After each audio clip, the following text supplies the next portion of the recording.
Hello Weaver, सभी को मेरा प्यार भरा नमस्कार। मेरी बड़ी बहन की कम उम्र में ही शादी हो गई थी और कुछ दिनों बाद उसके पति की कार एक्सीडेंट में मृत्यु हो गई थी। ससुराल वालों ने उसको मनहूस समझकर उसे घर से निकाल दिया था। अब वह हमारे घर ही रहती थी। वह अपने कपड़े मुझसे रोज धुलवाती। धुले हुए कपड़े बगैर सुखाए अलमारी में रख देती। हैरान थी कि उससे तो बदबू फैल जानी चाहिए, लेकिन ऐसा नहीं था। मेरी बहन किसी को भी अपनी अलमारी के आजू बाजू में नहीं भटकने देती थी। एक दिन ये राज जानने के लिए जैसे ही अपनी दीदी के कपड़े वाली अलमारी खोली तो आंखें फटी की फटी रह गई, क्योंकि वहाँ तो मेरा नाम अंकिता है। हम दो बहनें और एक भाई। हम दो लोग कुंवारे थे और मेरी दीदी भी विधवा थी। हम तीनों भाई बहन एक साथ ही रहते थे। दीदी के पति के मृत्यु के बाद मेरी बहन हमारे घर पर ही रहने लगी और हमारे माता पिता की भी मृत्यु हो गई थी। दीदी के पति की मृत्यु के बाद कुछ दिनों को हम लोगों के साथ हमारी दीदी बहुत अच्छी थी, लेकिन ताज्जुब की बात ये थी कि उसके अजीब तरीके की हरकत से उसे हम दोनों से बिल्कुल अलग कर दिया था। हमारी खुद की कपड़ों की दुकान थी जो हम तीनों ही मिलकर चलाया करते थे। मेरी दीदी थोड़ी सी गर्म मिजाज की थी। उनके सामने कोई नहीं बोल पाता था और मैं उन्हें देखकर ही डर जाती थी। मेरा भाई मेरी बड़ी बहन भाई का काफी हाथ बटाती थी। मैं तो अभी पढ़ाई ही कर रही थी। मेरी बहन के अजीब हरकतों ने उसको बिल्कुल अलग कर दिया था। उसके पास एक पुराना संदूक था। उसकी चाबी वह हमेशा अपने गले में लटका कर रखती थी। ये सब मैं देखती रहती थी और हर रोज अपने कपड़े मुझसे धुलवाती और फिर बगैर सुखाए अपनी अलमारी में रख देती। मुझे बहुत हैरानी होती, कहूँ कि ऐसा क्यों करती है। मैंने एक दिन तंग आकर अपने भाई को भी दीदी के इन हरकतों के बारे में बता दिया, लेकिन भाई ने मुझे ही डांट कर एक किनारा कर दिया। बदतमीज दीदी बड़ी है और दीदी है और तू बेकार में इन पर इल्जाम लगा रही है। मैं भाई की बात पर बहुत उदास हो गई, क्योंकि उसने मेरी बात पर यकीन नहीं किया। दीदी के रोज कपड़े धुलवाने की आदत से मैं बहुत तंग आ चुकी थी। मैंने दीदी से बातों बातों में ही कह दिया, मैं बहुत थक जाती हूँ कपड़े धोने में, क्या मैं किचन का काम भी संभालूं। लेकिन उन्होंने मुझे जोर से डांट दिया। उनकी बात सुनकर मैं थोड़ा सा परेशान हुई। वह ऐसा क्यों करती हैं। मैं दीदी के कमरे में खाना देने जा रही थी जब मुझे दीदी की कुछ घसीटने की आवाज़ सुनाई दी। मैंने खिड़की से झांकने की कोशिश की तो मुझे संदूक बंद करती हुई दिखाई दी। मैं सोच में पड़ गई कि आखिर उस संदूक में ऐसा क्या है जो दीदी उसे छुपाए रखती हैं और चाबी भी इतनी हिफाजत से रखती हैं। आज से 2 दिन पहले की बात है कि जब रात में प्यास की वजह से मेरी आँख खुली तो मुझे दीदी रात के आखिरी पहर में किचन में जाती हुई नजर आई। हैरान थी कि दीदी रात को इस वक्त यहाँ क्या कर रही है। दीदी ने अपने हाथ में खाने की एक ट्रे रखी हुई थी। मैंने उनको टकाटक देखे जा रही थी, उनको देख रही थी कि इतना खाना वो कहाँ ले जा रही थी। मैंने उनसे पूछा भी, दीदी इतना खाना आप कहाँ ले जा रही हो। तो दीदी बोलने लगी कि मुझे बहुत भूख लगी थी, लेकिन मैंने उनको इतनी परेशान होकर जाता देखती रही, क्योंकि रात का खाना दीदी ने हम सबके साथ मिलजुल कर खाया था। क्योंकि दीदी सीधे अपने कमरे की तरफ चली गई। मैं कमरे में आकर सोचने लगी, ये सब क्या है। दीदी ये सब ऐसा क्यों करती हैं। मुझे कुछ समझ में नहीं आ रहा था कि मैं क्या करूं। मैंने सुबह रोज की तरह अपने सारे काम किए और दीदी के कपड़े धोए। आज भी मैंने हिम्मत करके उनसे पूछा कि दीदी आपने सारे कपड़े गीले अलमारी में रखती हो तो क्या उसमें बदबू नहीं होती। आपके कपड़े ऐसे ही रखती हो तो। दीदी मेरी बात पर हंसने लगी। बोली, बहन मुझे थोड़ी सी खुजली रहती है जिसमें सूखे कपड़े कांटे की तरह मुझे चुभते हैं, इसलिए मैं गीले कपड़े ही पहनकर सोती हूँ तो मुझे आराम मिलता है। ये बीमारी मुझे शादी से पहले से ही है। उनकी बात पर मुझे अब थोड़ा सा तसल्ली आया, क्योंकि जो मैं अपनी आंखों से देख चुकी थी वे मामूली बात तो नहीं थी जिनको मैं नज़रअंदाज किया जा सकता था। मैंने उनकी बात पर सिर्फ उनका दिल रखने के लिए हाँ में सर हिला दिया और अपने काम में लग गई थी। दीदी ने रोज की तरह अपने धुले हुए कपड़े उठाए और अपने कमरे की तरफ चली गई। मुझे भी थोड़ी बेचैनी सी हुई। धीरे से उनके पीछे पीछे जाने लगी थी कि मेरा भाई दिनेश भी पीछे से आ गया था। हम दो बहनों के बीच में मेरा भाई इकलौता था। उसने मुझसे अपनी दुकान की खाते वाली रजिस्टर पूछी और अपने कमरे में चला गया। मैं दीदी के कमरे में जाने का इरादा बदल दिया और दिनेश के पीछे चली गई कि भाई को कहीं मेरी जरूरत न पड़ जाए। भाई ने अपना रजिस्टर ढूंढा और फिर वापस चला गया।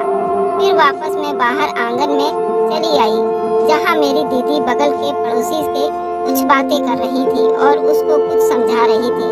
मेरी दीदी को मेरी शादी की चिंता सता रही थी। दीदी ने मुझे आते देखा तो अपने पास बुलाया। मैंने पड़ोसन आंटी के पैर छुए और फिर चाय बनाने चली गई। आंटी और दीदी की नजरें मुझको बहुत दूर तक देखती रही।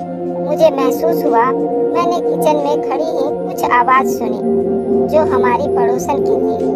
वह दीदी को मेरे लिए किसी रिश्ते के बारे में बता रही थी कि अच्छा लड़का है, पढ़ा लिखा लड़का है और अच्छे खानदान से है, आपकी बहन को बहुत खुश रखेगा।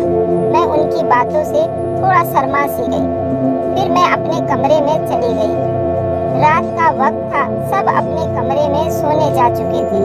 अचानक मुझे बादल गरजने की आवाज सुनाई दी और मैं डर के उठ गई। मुझे याद आया कि मैंने छत पर कपड़े सुखाए थे, बारिश में गीले हो जाएंगे। मैं जल्दी से पाँव में चप्पल पहनकर बाहर भागी, पर जैसे ही मैं छत पर पहुंची तो मेरी आंखें बाहर निकलने को थी। छत के बीचों बीच मेरी दीदी वहां खड़ी थी। वह भी किसी काम से आई थी, लेकिन क्या वहीं पर दीदी ने अपने कपड़े धोए थे? मेरी दीदी ने मेरे पैरों की आहट सुनकर पीछे मुड़कर देखा तो बहुत तेज घबरा गई और बोलने लगी कि मैं कपड़े उतारने आई थी। मुझे फिक्र थी कहीं तुम्हारी मेहनत खराब ना हो जाए और सारे कपड़े बारिश में गीले ना हो जाएं। लेकिन ये सब बोलते हुए उनकी जुबान बहुत लड़खड़ा रही थी, जैसे वह मुझसे कुछ छुपा रही हो और झूठ बोल रही थी। मैंने उनसे कुछ नहीं कहा और कपड़े उतारने लगी। फिर वह मेरे साथ ही नीचे चली आई। मैंने अपने कमरे का दरवाजा खोला, अंदर चली गई। लेकिन मैं अपने दीदी के बारे में सोचती रही कि दीदी इतने टाइम छत पर क्या कर रही थी, और मेरा ख्याल सिर्फ अपने दीदी की तरफ जाता था। वह अजीब हरकतें मेरे दिमाग को बहुत सता रहे थे। न जाने वो कैसा राज उन सब अजीबोगरीब हरकतों के पीछे कुछ तो छुपा था। नहीं तो कौन इतनी ठंडी में बाहर जाना भी सोचेगा। मैं अपनी सोचों में इस तरह गुम हो गई थी कि मुझे पता ही नहीं चला कब मैं गहरी नींद में चली गई। सुबह मैंने फिर मेरी दीदी ने नहाए और कपड़े उतारे। मैं उन कपड़ों को धो रही थी। मैं अपनी दीदी से बहुत प्यार करती थी। वह मेरी माँ की जगह थी और मैं उनकी हर बात मानती थी। कपड़े धोते धोते दीदी की मुझे वही चाबी मिली जो हर वक्त अपने गले में डाले रखती थी।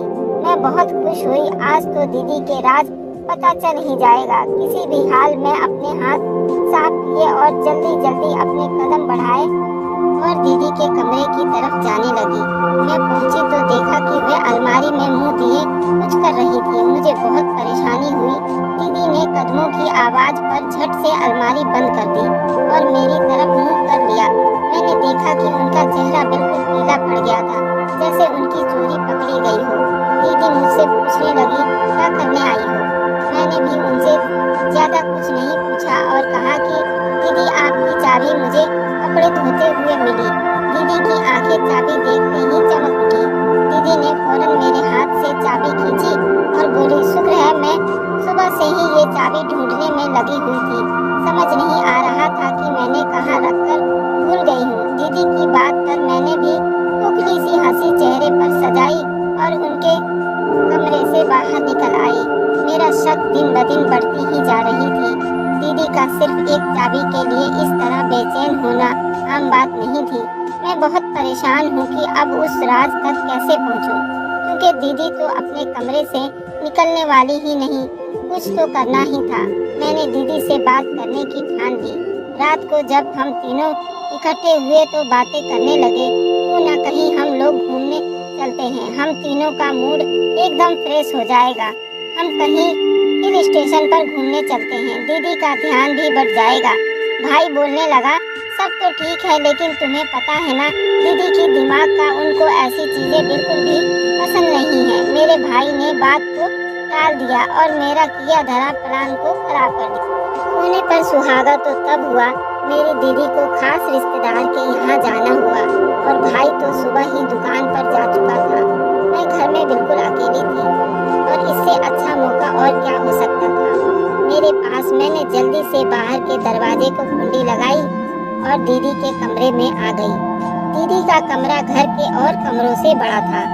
मैं चारों तरफ नजरें घुमाने लगी, कैसे इस राज तक पहुंचा जाए। एक एक करके चीजों को मैं अच्छे से देखा कि शायद दीदी किसी चीज में चाबी रख गई हूँ। 2 घंटों की मेहनत के बाद मुझे कुछ भी हासिल नहीं हुआ। ऐसी कोई चीज हाथ नहीं लगी जो दीदी की राज तक पहुंचा जा सके। मैं मायूस होती बाहर आने लगी थी कि मेरी नजरें अलमारी पर पड़ी। मैंने सोचा क्यों न किसी नुकीली चीज या किसी और औजार से उसको खोला जाए। अपनी सोच पर काम करने के लिए मैं किचन की तरफ भागी और वहां से छुरी लाकर अलमारी खोलने की कोशिश करने लगी। पर हाय, कुछ मेरी किस्मत फूटी, मुझसे ये भी ना हो सका। मुझे बड़ा अफसोस हुआ। इतनी मेहनत के बाद भी मैं कोई राज हासिल नहीं कर सकती थी। अब थकी हारी बैठकर सोचने लगी, अब मैं इस राज तक कैसे पहुंचूंगी जिसने मेरी रातों की नींद हराम कर रखी है। ऐसा क्या करूं कि दीदी का राज सामने ले आऊं। ये तो खैर नामुमकिन सी बात थी। मैं दीदी के कमरे से मायूस होकर निकली और अपने कमरे में आकर बैठे दिमाग में तरह तरह के ख्याल आ रहे थे। सारी कड़ियां किसी बड़ी बात की तरफ इशारा कर रही थी। आखिर क्यों? कोई भला गीले कपड़े अलमारी में रखेगा और अपने गले में चाबी लटकाकर घूमता रहेगा। ऐसा भी क्या चीज था जो बहुत कीमती था और दीदी वे सबकी नजरों से बचाना चाहती है। मैं तो सोच सोच कर भी थक चुकी थी। आखिर दिमाग में थोड़ा सा धमाका सा हुआ कि मैं चुपचाप आज रात दीदी के कमरे में छुप जाती हूँ और फिर सारी करतूतें अपनी आंखों से देख लूंगी। आखिर दीदी करती क्या है, उन गीले कपड़ों का क्या राज है। मैंने दिल में पक्का इरादा किया कि अब ये सबके सामने सच लाकर रहूंगी। मैं अपने कमरे में आराम कर रही थी जब तक दीदी बाहर से आ गई और वह थोड़ा सा गुस्से में दिखाई दे रही थी और गुस्से से बोलने लगी कि तुमने मेरे कमरे की तलाशी ली है। तुम अपने आप से इतनी बड़ी मेरे से न बना करो। तुम्हें कितनी बार बोला है कि मेरे कमरे की ये सब सफाई ना किया करो और ना ही मेरे कमरे में कोई चीजें इधर उधर किया करो। आखिर क्या लेने गई थी तुम यहाँ? और क्या कमरे में जाने से पहले मुझसे पूछा था? मैंने मना किया था तुम्हें इस बात के लिए कि मेरे कमरे में मेरे इजाजत के बगैर कमरे में मत आया करो। दीदी मेरे ऊपर लाल पीली होती हुई मुझ पर बरस पड़ी थी। मैं बहुत डर सी गई थी उनके गुस्से से और उनका गुस्से वाला चेहरा देखकर उनको कैसे पता चला कि मैं उनके कमरे में गई थी। शायद मेरी दीदी ने मेरा सोच पढ़ लिया था, तभी चोरी मेरी पकड़ी गई थी। तभी दीदी ने लहराते हुए छुरी मेरे आगे कर दी और कहा, अपने काले करतूतों को वहीं छोड़ आई हो तुम। आने दो भाई को ये सारी बातें बताती हूँ कि आजकल ये मेरे कमरे की तलाशी लेने लग गई है। इतनी बड़ी हो गई है और तुम्हारी शादी भी तय करवाती हूँ। रोती रहती हो ना कि मुझे तुम्हारे साथ ही रहना है। अब तुम्हारी मैं शादी करवाती हूँ। देखो तुम, मैं भाग कर अपने दीदी के गले लग गई और बोली, दीदी मुझसे गलती हो गई है, आइंदा कभी ऐसा नहीं करूँगी। प्लीज दीदी मुझे माफ कर दो। रोते हुए मैं अपने कमरे में आ गई और दीदी ने भी भाई के आने पर कोई हंगामा नहीं किया। लेकिन उस दिन के बाद से दीदी की नजरें हर वक्त मुझे खोजने में लगी रहती। मैं अब उस सब को छोड़कर उनका ख्याल रखती थी। उन दिनों मेरे भाई को किसी काम से 15-20 दिन के लिए बाहर जाना पड़ गया। अब घर में सिर्फ मैं और मेरी दीदी अकेली थी। दिन रात काम में बिजी रहती। उन दिनों मैं बिल्कुल भूल चुकी थी कि मुझे किसी बात का भी पता लगाना है। दीदी मुझे रात गए काम पर लगा देती। न जाने उन्हें क्या हो गया था। मैं बहुत परेशान रहती कि आखिर दीदी ऐसा क्यों कर रही है। अब दीदी मुझे अपने पास ही लेकर सोती थी, लेकिन अभी तक दीदी ने मेरे सामने कोई ऐसी हरकत नहीं की थी जिससे मेरा शक उन पर जाए। भाई को गए हुए घर से 5वां दिन था। फिर दीदी को मैंने किचन से काफी सारा खाने की चीजें ले जाते हुए देखी। सारा सामान एक थैली में भर रही थी। बड़ी ताज्जुब हुआ कि दीदी ये सब सामान कहाँ लेकर जाएंगी और किसको देंगी। अभी तो मेरी परेशानी दूर ही नहीं हुई थी कि दीदी ने मुझे वापस आती हुई दिखाई दी। मैं जल्दी से उनके आने से पहले सोने के लिए लेट गई। दीदी ने कमरे में आकर थैला बेड के नीचे रखा और अपने बिस्तर पर जाकर लेट गई। मुझे बहुत हैरानी हुई कि ये क्या कर रही हैं। दीदी ने बेड पर वह थैला क्यों रखा है। मेरी तो ये सब देखकर सांसें ऊपर नीचे होने लगी थी। दीदी की उल्टी सीधी हरकतों से अब मुझे बेहद डर महसूस होता। वह जो करती वह आम बातें तो नहीं थी जिनको नजरअंदाज किया जाए। मैं ये सब देखकर बहुत डर गई थी। फिर मैंने अपने डर भगाने के लिए गायत्री मंत्र का जाप करने लगी। अगले पल का इंतजार करने लगी कि अब दीदी क्या करेंगी। लेकिन दीदी अपने बेड पर घोड़े बेचकर सो चुकी थी। मेरी नींद आंखों से कोसों दूर हो गई थी। दीदी ने अब मुझे मजबूर कर दिया था अपनी हरकतों से। मैं अब हकीकत तक पहुँच कर रहूंगी। मैंने वह सारी रात आंखों में काटी और सोचती रही कि उस सब से निकलने का रास्ता क्या है। आज हमारे घर पर मेरी और दीदी की कुछ सहेलियां आई थी। दीदी ने मुझसे सारा खाना बनाने को बोला। मैंने खाना तैयार करके दीदी को बताया। तब तक उनकी सहेलियां भी आ चुकी थी। हम अपनी सहेलियों से मिलकर काफी खुश थे और उनसे बातचीत कर रहे थे। पर उनमें से एक दीदी की सहेली जो दीदी से थोड़ी नाराज थी और उसको काफी बातें सुना रही थी और दीदी भी चुपचाप बातें सुन रही थी। जब हम सब मिलकर खाना खा रहे थे तो मुझे अपने कमरे में दीदी ने बुलाया और कहा कि खाने के बाद सब पान खाएंगे। मैं दीदी के कमरे में आई और पानदान बाहर से ले जाने लगी। अचानक मेरा पाँव मुड़ गया और पानदान नीचे गिरी। अभी मैं ठीक से नहीं उठ पाई थी कि सामने पड़ी चीज को देखकर मेरी नजर उस पर जम गई थी और वही चाबी थी जो मुझे दीदी के राज तक पहुंचा सकती थी। मैंने जल्दी से चाबी ली और उसे अपने पल्लू के नीचे छुपा लिया। फिर सारा पानदान समेटकर बाहर चली आई जहां दीदी मेरा इंतजार कर रही थी। मैंने पानदान दीदी को दिया और खुद बाथरूम के बहाना बनाकर कमरे से बाहर आ गई। मुझे बेहद खुशी थी। क्या आज रात दीदी के सोने के बाद मैं इस राज तक पहुंच जाऊंगी जो दीदी हम सब से इतने सालों से छुपा रही थी। आखिर वह कौन सी ऐसी वजह है जो उनको ये करने पर मजबूर करती है। मैं अपने ख्यालों में गुम थी जब तक दीदी की आवाज़ सुनाई दी। वह मुझे बुला रही थी। वह अपने एक सहेली के भाई से मेरी शादी करवाना चाहती थी और वह लड़का भी मुझे बहुत पसंद था। मेरी दीदी ने एक शर्त रखी थी अपनी सहेली से कि उसका भाई शादी के बाद वह मेरे घर में ही रहेगा, घर जमाई बनकर। और भाई भी बाहर से आ गए थे और मेरी शादी को लेकर भाई भी बहुत खुश था क्योंकि अर्जुन को भाई पहले से ही जानता था। अर्जुन एक बहुत अच्छा लड़का था और हम सबको बहुत अच्छे से जानता था, इसलिए उसने वह घर जमाई बनने का फैसला कर लिया था। कुछ ही दिनों में हमारी बड़ी धूमधाम से शादी हो गई और मैं अपने ही घर में अपने पति के साथ रहने लगी और मेरी दीदी भी बहुत खुश थी। अब हमारी शादी को 1 ही महीना हुआ था कि एक दिन सुबह मैं चाय बना रही थी और मेरे पति और मेरा भाई और मेरी दीदी सभी बाहर बैठे थे, चाय का इंतजार कर रहे थे। मैंने चाय का पानी चूल्हे पर रखा और पत्ती डालने लगी, पर अचानक ही पत्ती की खुशबू से मुझे चक्कर आने लगे। दीदी जो किचन से कुछ लेने आ रही थी, मेरा सर चकराता देखकर फौरन मेरी तरफ बढ़ी और मुझे गिरने से बचा लिया। दीदी ने जल्दी से मुझे लिटाया और डॉक्टर को बुलाया। जो खबर डॉक्टर ने सुनाई उसे सुनकर तो मेरी तबीयत बिल्कुल अच्छी हो गई। दिल में जैसे खुशियों की नई लहर शुरू हो गई थी। भगवान की बड़ी कृपा थी हम लोगों पर, जिसने मेरी जिंदगी का सबसे बड़ा हिस्सा था कि दुख को सुख में बदल दिया। दीदी तो मेरे सदके वारी जा रही थी। दीदी ने अब मेरा बहुत ख्याल रखना शुरू कर दिया था। आखिर वह भी तो मौसी बनने जा रही थी। मैं जब पेट से थी तो मेरे पति और मेरा भाई दोनों किसी काम से बाहर गए थे। मैं अपने कमरे में थी जब मुझे खटके की आवाज़ सुनाई दी।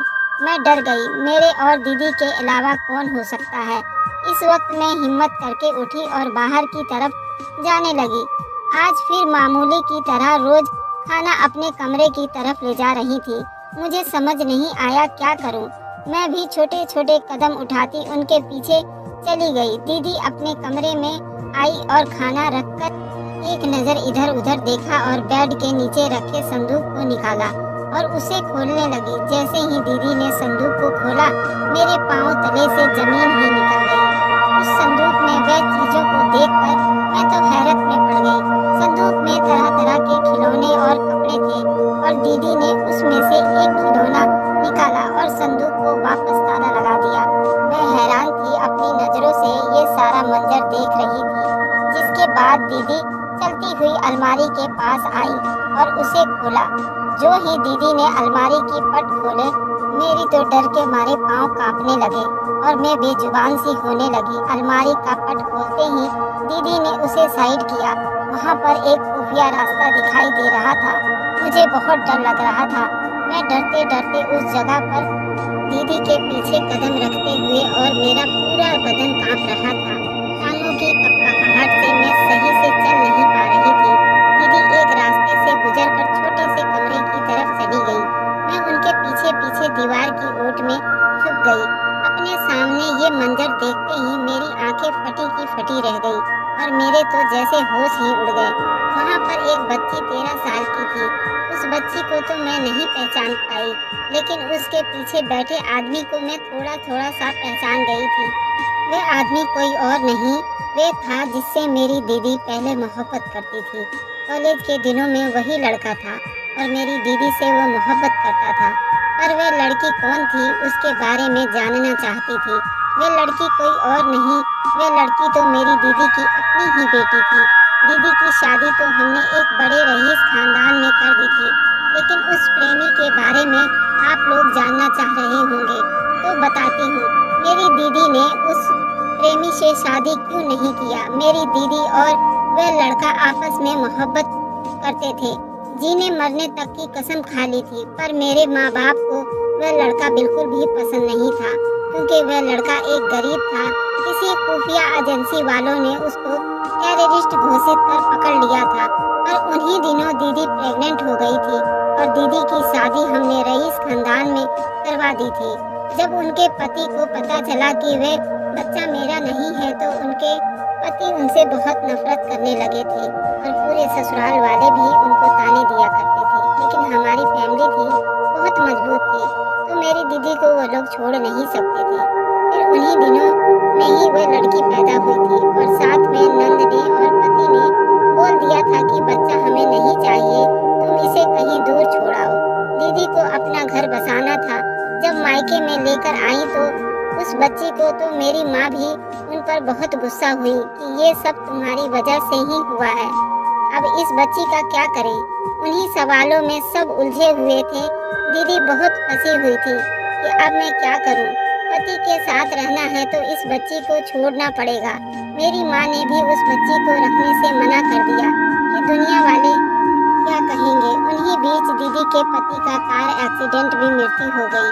मेरी दीदी भी अब विधवा हो चुकी थी और उनके ससुराल वालों ने उन्हें घर से धक्के देकर बाहर निकाल दिया और उस बच्ची को साथ लेकर वह दर दर भटक रही थी। इधर मेरी माँ भी तबीयत खराब होने की वजह से हॉस्पिटल के बेड पर थी।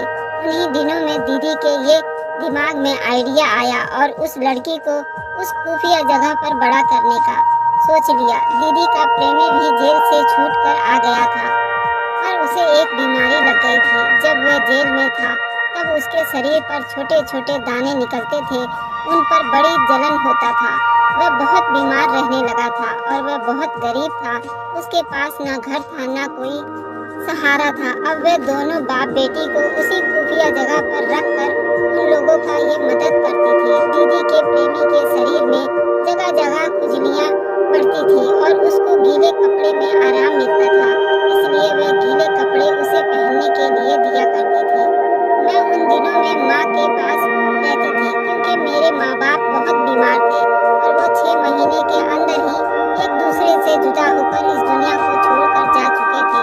माँ बाप के गम में दीदी का ये सब किस्सा ना देख पाई थी। मुझे इसके बारे में रत्ती भर मालूम नहीं था। ये मालूम था कि दीदी अपने बच्चे को अनाथ आश्रम में छोड़ आई है। दुनिया वालों की नज़र में वे अभी भी विधवा थी। करती भी तो क्या करती, ये जालिम दुनिया वाले भी जीने नहीं देते। ये थी मेरी इमोशनल कहानी। तो कैसी लगी दोस्तों, कमेंट में ज़रूर बताएं। Thanks for watching, like and subscribe.